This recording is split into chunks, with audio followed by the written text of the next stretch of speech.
Welcome to the On the House Picks YouTube channel, your source for free all sports betting picks. Hello everybody, welcome back to On the House Picks. We are breaking down MLB action for this Saturday, August 21st. Not going to sugarcoat it. Definitely not the best week in the world. Still definitely in profit for the season, but the last 5 days have not been all that kind. When you expose yourself to variance can sometimes be a B. But I gotta say, you guys have been overwhelmingly positive. You guys are hammering the likes. It's much appreciated. Had almost no negative comments. I expected to get hammered. I'm betting these picks too, so it's not feeling great. But you guys being so positive makes it a lot easier to come back and make these videos after getting kicked in the teeth every day. I guess the one positive we got here, I woke up this morning and my model had a bunch of dark green in it, which means there's some good bets out there. I'm going to start off here with the Dodgers. The Dodgers really should have covered yesterday. We're going to try to go back to them here. Max Scherzer up against Rich Hill. Rich Hill does have some decent numbers, but Rich Hill does not go deep into games. I think he's only been through about 3 innings in his last 2 outings. That's not going to bode well. There's too much of this Mets bullpen going up against the Dodgers. Carrasco somehow bounced back. He went deep into the game yesterday, and that's what undid the Dodgers on the run line. Don't think Rich Hill's going to be able to make it that far into this game. Max Scherzer should be able to dominate a Mets team who he knows very well. Dodgers on the run line to kick things off because they are minus 275. Second pick of the day, we do need to scroll down for. It's going to be on Toronto, and this is me putting a little bit of faith. This is not one of those games that popped up in my model. But I have this theory that Toronto is going to have a darn good record when all is said and done at the Rogers Center. Not any of their other home stadiums, but specifically at the Rogers Center. I don't know how yesterday happened, them only scoring 1 run against that Detroit pitching staff. But it happened. It's variance, like I said. Toronto I'm willing to roll with again. Willie Peralta has been pretty decent this year.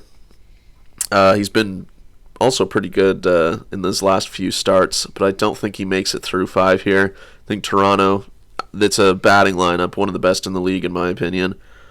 Can't be held down for too long, and everyone who listens to these videos know that I'm a Hyunjin Ryu fan.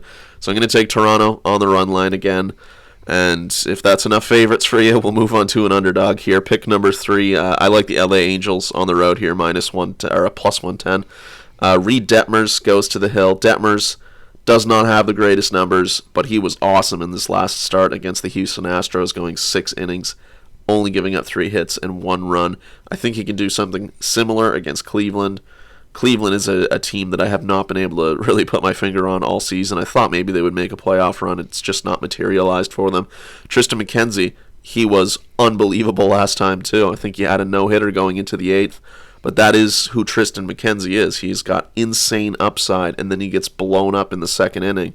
I think the latter happens in this one. I think the Angels get the job done on the road as a small road underdog. 4th pick of the day, we're going to go to the Houston Astros. Minus 150 here doesn't really make any sense. We should have to lay a lot more juice with Houston at home against Seattle here. Seattle is a tad overrated. Houston probably a tad underrated right now. Houston did get the job done in the first game of this series, 12-3. Jake Odorizzi against Logan Gilbert. It's a very similar pitching matchup, but Houston has the far superior batting lineup. I think they get the job done at home. Minus 150. That was one of the spots that was popping up quite a bit. Minus 150, just not enough juice. We are going to go, Boston. Boston is going to be the 5th pick of the day, and usually I don't touch games like this, but everything about this game just screams absolute blowout by Boston. I'm not going to take them on the money line, obviously. I'm not even going to take them on the minus 1.5 run line. I did find the run line minus 2.5 on Boston at minus 115. That makes a lot more sense to me here because I think this one ends up like 12-2. So we're going to roll with Boston as the 5th pick of the day. 6th pick of the day, San Francisco, Oakland, under 8.5. 2 really good pitchers going up against each other. Both of these offenses can be a little hit or miss sometimes. San Francisco specifically good at home. They're on the road here. Just like San Francisco's ballpark, Oakland's ballpark does not give up a lot of runs. I don't see this one going over the 8.5. I think this number is a little bit too high.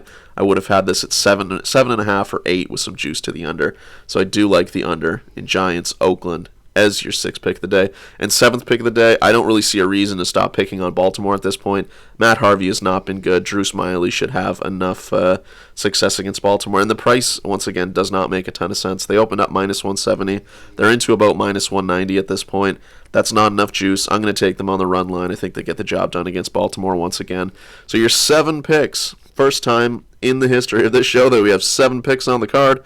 Saturday, August 21st, we are going to start off with the LA Dodgers on the run line, Toronto on the run line, LA Angels on the money line, Astros on the money line, Boston minus 2.5 on the run line, Giants Oakland under the 8.5, and Atlanta on the run line. Best of luck with all your picks this Saturday, August 21st. Hey guys, if you want to help us out, go ahead and hit the subscribe button. We'd love to hear from you down in the comments if you're Taylor or Faden. Best of luck, and we'll see you in the next one.